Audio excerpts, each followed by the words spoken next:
दोस्तों एक 40 साल की महिला जो कि मुंबई में रहती है और वह नाइजीरिया के रहने वाले टॉमी नाम के एक लड़के को अपनी मकान भाड़े पर दे देती है। जैसे ही 10 दिन बीतते हैं वैसे वो महिला सोचती है कि मैं इस नाइजीरिया के लड़के से चलकर एडवांस में भाड़ा ले लेते हैं, कहीं वो पहले ही भाग न जाए। दोस्तों वो महिला काफी खूबसूरत थी, उसका नाम बबीता होता है। और जैसे ही रूम का दरवाजा खोलती है तो देखती है कि वह लड़का मोबाइल में कुछ गंदी वीडियो देख रहा था, पूरा निर्वस्त्र था और कुछ हरकतें कर रहा था अपने हाथ से। अब दोस्तों जैसे वो महिला देखती है वैसे दरवाजा बंद करके फिर वापस चली जाती है। अब उसके अंदर कुछ गलत भावना आने लगती है। इस वजह से वह छोटे छोटे कपड़े पहनकर और उसके रूम के अंदर जाती है। लड़का तुरंत सतर्क हो जाता है, कपड़े पहनता है और बात करने लगता है। अब वो मकान मालिक उससे कहती है कि मुझे एडवांस भाड़ा चाहिए 1 महीने पहले का। फिर दोस्तों जो कहानी घटित होती है इसको सुनने के बाद आपके भी रोंगटे खड़े हो जाएंगे। तो चलिए जानते हैं इस कहानी के बारे में विस्तार से। नमस्कार दोस्तों, मैं हूं संतोष, आप सभी का स्वागत करता हूं अपने इस यूट्यूब चैनल में। साथियों आज की सच्ची घटना मुंबई शहर की है। मुंबई शहर के एक कॉलोनी में एक 40 साल की एक महिला होती है जो काफी खूबसूरत, काफी स्मार्ट होती है। वह मुंबई में जहाँ रहती है तो उसके मकान में लगभग 10 रूम थे और 10 रूम को वो भाड़े पर देती थी। भाड़े पे लोग रहते थे, पैसा उसको मिलता था, काफी पैसा उसको मिल जाता था उस रूम के भाड़े से। उस मकान मालिक की एक लड़की थी जिसका नाम अंजलि होता है। अंजलि पढ़ लिख कर बड़ी हो जाती है, जवान हो जाती है और शादी करने लायक भी हो जाती है। फिर उसकी माँ यानी बबीता अपनी लड़की की शादी करने के लिए इधर उधर लड़की की तलाश करने लगती है। उसी शहर का रहने वाला रोहन नाम का एक लड़का होता है जो काफी पढ़ा लिखा था और रोहन से उसकी बेटी यानी अंजलि की शादी हो जाती है। बड़े धूमधाम से नई नवेली दुल्हन बनकर अंजलि अपने ससुराल चली जाती है। इसके बाद दोस्तों जो अंजलि थी वो अपने घर पर रहने लगती है, बहुत अच्छे तरीके से रहती थी, घर परिवार में सब कुछ ठीक था। लेकिन करीब 1 साल के बाद अंजलि और रोहन में लड़ाई झगड़े होते हैं।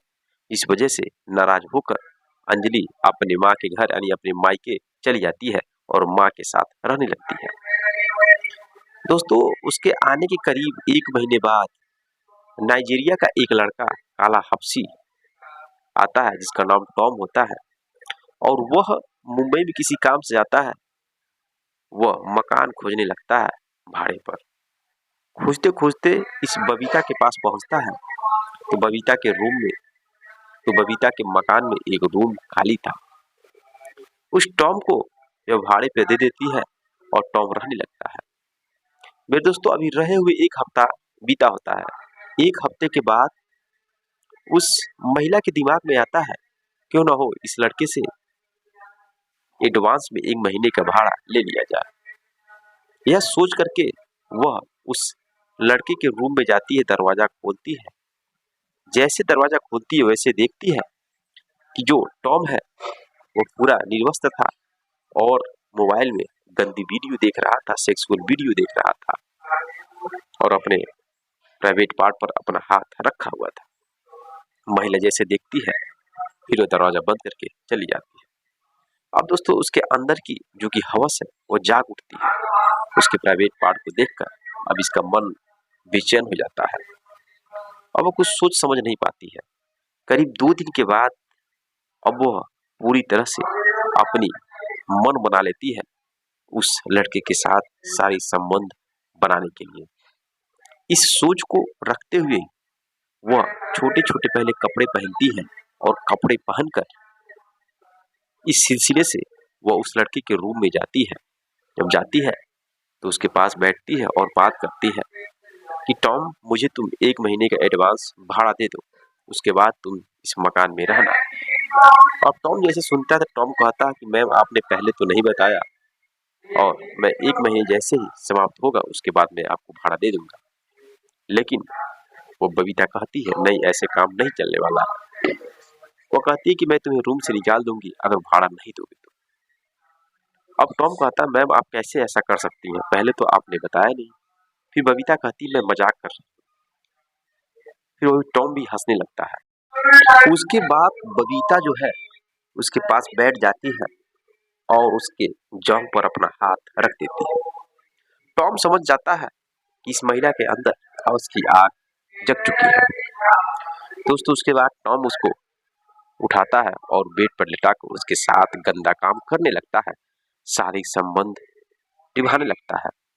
अलग तरीके से उसके साथ शारीरिक संबंध निभाता है। वो महिला बहुत ही खुश हो जाती है। अब आए दिनों में जब भी उस महिला को मन करता था तो उस लड़के के साथ शारीरिक संबंध निभाती थी। अब एक दिन 11:30 पर वो बबीता अपने रूम से उस लड़के के रूम में चली जाती है और इधर उसकी जो लड़की अंजलि थी वह जग जाती है और दबे पांव से जब टॉम के रूम के अंदर जाती है और देखती है तो उसकी माँ उस लड़के के साथ बेड पर लेटकर गंदा काम कर रही थी। अब लड़की पागल हो जाती है, लगती है अपनी माँ को गाली देने और उस लड़के को भी लगती है बोलने। अब किसी तरह से जल्दी जल्दी में दोनों कपड़े पहनते हैं और वह लड़की अपने रूम में चली जाती है। उसकी माँ आती है, अपनी बेटी को लगती है समझाने कि बेटी आज के बाद मुझसे ऐसा गलती नहीं होगा, तुम किसी से भी कहना मत। लेकिन बात आगे बढ़ जाती है। माँ और बेटी में लड़ाई झगड़े हो जाते हैं। बेटी गुस्सा होकर पुलिस को फोन कर देती है। पुलिस मौके पर आती है और अंजलि पूरी कहानी बताती है उस लड़के और अपनी माँ के बारे में। पुलिस दोनों लोग गिरफ्तार करके जेल के अंदर डाल देती है और वहां पर अंजलि को बुलाकर सारी सच्चाइयां पूछा जाता है। फिर उस माँ को छोड़ दिया जाता है और कुछ दिनों के बाद जो लड़का है नाइजीरिया का टॉम, उसको अपने देश भेज दिया जाता है। दोस्तों यह रही सच्ची घटना। मैं दोस्तों बता दूं आप सभी को कि हर एक इंसान को अपने मन पर कंट्रोल रखना चाहिए, क्योंकि अगर कंट्रोल नहीं रखेंगे तो आपके साथ कोई भी घटना घटित हो सकता है। जिस तरह से यह महिला उस लड़के को देखकर अपने मन के कंट्रोल नहीं कर पाती है और इसके अंदर की हवस की आग जाग जाती है और फिर उस लड़के से संबंध बनाने लगती है और फिर वह उसकी लड़की उसको देख जाती है तो घटना कहां से कहां चली जाती है। दोस्तों अभी इस घटना में तो कुछ नहीं है, लेकिन इस हवस के चक्कर में आजकल समाज में बहुत तेजी से क्राइम घटित हो रहे हैं और ज्यादातर ये सब घटना आपसी परिवार में ही हो रहे हैं। तो मेरे दोस्तों आप लोगों को अपने मन पर कंट्रोल रखना चाहिए। परिवार में हर एक सदस्य पर नजर रखना चाहिए कौन क्या कर रहा है। और कई लोगों में तो जब ये हवस की आग जगती है तो वह लोग सब रिश्तों को भूल जाते हैं और रिश्तों को संसार करने वाली घटना को अंजाम देते हैं, जिसकी वजह से या तो लड़की की मौत होती है या तो लड़के की मौत होती है या इन दोनों की वजह से परिवार में किसी भी सदस्य की मौत हो जाती है।